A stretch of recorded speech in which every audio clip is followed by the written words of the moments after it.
എന്താ ആദ്യം മുഖം വല്ലാതിരിക്കുന്നേ? ഹേയ് ഒന്നുമില്ല. എന്നാ ആദ്യം പറഞ്ഞാ പറ്റില്ലല്ലോ. മുഖം കണ്ടാൽ അറിയാം കാര്യമായി എന്തോ കുഴപ്പമുണ്ടെന്ന്. എന്താണെങ്കിലും എന്നോട് പറഞ്ഞൂടെ? വരുന്ന വഴിയിൽ ഞാൻ അവനെ കണ്ടു. ഷാനു എന്ന് പറഞ്ഞു നടക്കുന്ന ആ തെമ്മാടി. എന്നിട്ട് തന്നെ വിട്ടുകൊടുത്തില്ലെങ്കിൽ എന്നെ കൊന്നളയൊന്നും പറഞ്ഞ് ഭീഷണിപ്പെടുത്തി. എന്നിട്ട് എന്നിട്ട് ആദ്യം എന്തു പറഞ്ഞു? ഞാനായിരിക്കും അവനെ കൊല്ലാൻ പോകുന്നതെന്ന് ഞാനും പറഞ്ഞു.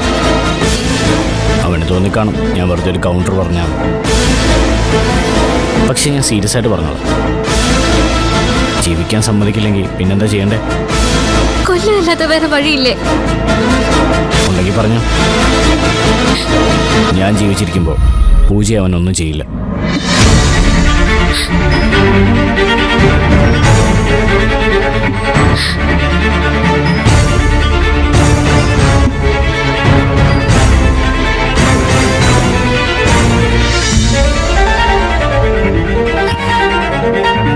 ആദ്യം സൂക്ഷിക്കണം. തനിക്കൊന്നും സംഭവിക്കരുതെന്ന് മാത്രം എന്റെ പ്രാർത്ഥന. അതിനു